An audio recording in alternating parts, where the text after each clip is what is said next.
आपको याद हो बहल साहब कि जब ये न्योता आया, पहले तो न्योता लेट आया था, उस वक्त बहुत सारे लोग कह रहे थे कि नहीं इंडिया को ये एक्सेप्ट नहीं करना चाहिए, प्राइम मिनिस्टर मोदी को नहीं जाना चाहिए, क्योंकि भाई आपने हमको टाइमली बुलाना था और इज्जत से इन्वाइट करना था, आपने लास्ट मिनट हमको इन्वाइट भेजा जो भी था।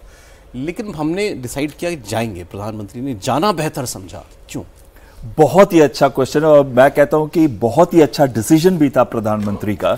दो चीजों की बातें उस समय कर रहे थे कि 8 दिन पहले ही क्यों बुलाया है, पहले क्यों नहीं बुलाया। हम ये दिखा रहे हैं कि आज आप हमको इग्नोर नहीं कर सकते।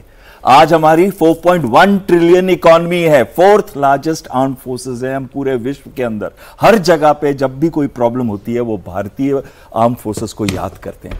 अब कोऑपरेशन की बात करें, सप्लाई चेन की बात करें, हम बहुत इंपॉर्टेंट हैं इस पूरे एरिया के अंदर सप्लाई चेन का।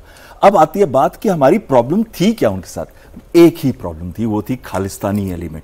मैं खुद गया था वैंकूवर, 15 लोग नहीं थे, इतना शोर मचा रहे थे इंडियन एम्बेसी के बाहर और नारे लगा रहे थे, इतनी शर्म आ रही थी मुझे। आप उन सिखों से पूछो जो भारत के अंदर कितने खुश हैं, कितनी इज्जत मिलती है, कितना प्यार मिलता है। ये कौन होते हैं हमारे बारे में खालिस्तानी खालिस्तानी बोलने के लिए?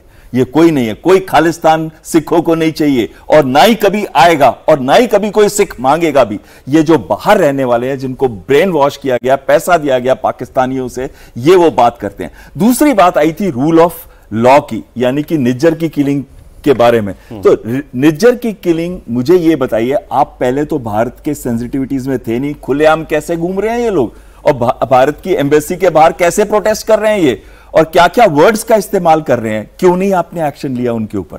और दूसरी बात आती है कि अगर कोई भी किलिंग हुई है, क्या आपने हमको प्रूफ दिया है, बियॉन्ड रीजनेबल डाउट प्रूफ दिया है? ऐसा कोई भी प्रूफ दिया अब लग रहा है कि कनाडा ने भी ये सोचा है कि इस मुद्दे को साइड में करो। बिल्कुल। अनीता आनंद है अभी फॉरेन मिनिस्टर, वो भारतीय मूल की है, बहुत ही सुलझी हुई वो लीडर है, पॉलिटिशियन है।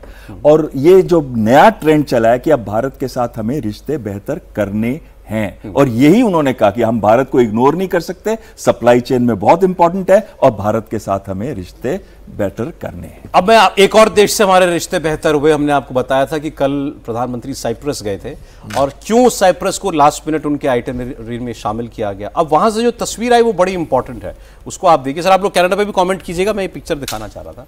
ये तस्वीर जो थी, जो वहां के राष्ट्रपति या प्रधानमंत्री जो थे उनसे मुलाकात, प्रेसिडेंट जी, वो तस्वीर दीजिएगा जिसमें पीछे इनका नॉर्थ का इलाका जो है वो दिखाई दे रहा है। हमारे प्रोड्यूसर साहब एक पिक्चर में उनको दिखाने के लिए ले गए ये राष्ट्रपति अपने साथ, और जाकर के उन्होंने दिखाया कि देखिए वो हिस्सा जो आपको सामने दिखाई दे रहा है ना, ये हमारा इलाका था, यहाँ पर तुर्की ने कब्जा कर लिया, और उसने कब्जा करके पहाड़ियों पर बड़ा बड़ा लिख भी दिया, टर्किश रिपब्लिक ऑफ साइप्रस।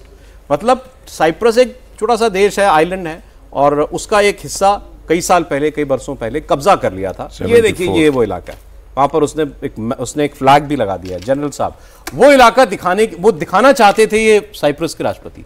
फैसला हमारा था कि हम इस पिक्चर में आए या ना आए।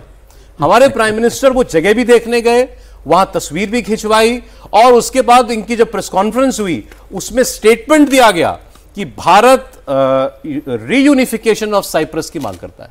हम मांग करते हैं कि साइप्रस के दोनों हिस्से एक हो जाए। बिल्कुल, एक बयान भी है प्राइम मिनिस्टर का वहां पर, सुनाता हूं मैं आपको। पश्चिम एशिया और यूरोप में चल रहे कॉन्फ्लिक्ट को लेकर हम दोनों ने चिंता व्यक्त की है। इनका नकारात्मक प्रभाव केवल उस क्षेत्र तक सीमित नहीं है। हम दोनों मानते हैं कि यह युद्ध का युग नहीं है।